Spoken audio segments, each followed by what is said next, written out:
அனைவருக்கும் கிறிஸ்மஸ் தின நல்வாழ்த்துக்கள். இது வந்து கேக்கு செய்து முறை வந்து அடுத்த வாரம் காமிக்கிறோம். நியூ இயருக்கு இது கேக்கு வச்சுருக்கோம். அடுத்து வீட்டில் இன்றைக்கி எங்களுக்கு வந்து காலை டிஃபன் வந்து தோசை,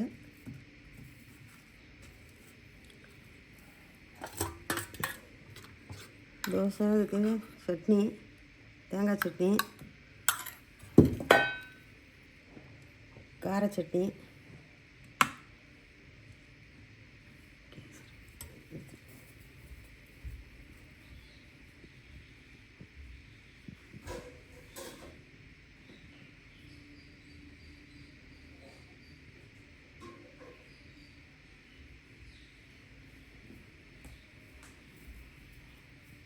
ஒரு ஸ்வீட்டோட இந்த கேசரி. இதுதான் எங்களுடைய இன்றைக்கி கிறிஸ்மஸ் காலை டிஃபன். இதே மாதிரி நீங்களும் செய்து சாப்பிட்டு பாருங்கள். என்னுடைய சேனல் பிடிச்சிருந்தால் லைக் பண்ணுங்கள், ஷேர் பண்ணுங்கள், கமெண்ட்ஸ் பண்ணுங்கள். அருகில் உள்ள பெல் பட்டனை கிளிக் பண்ணுங்கள். தேங்க்யூ.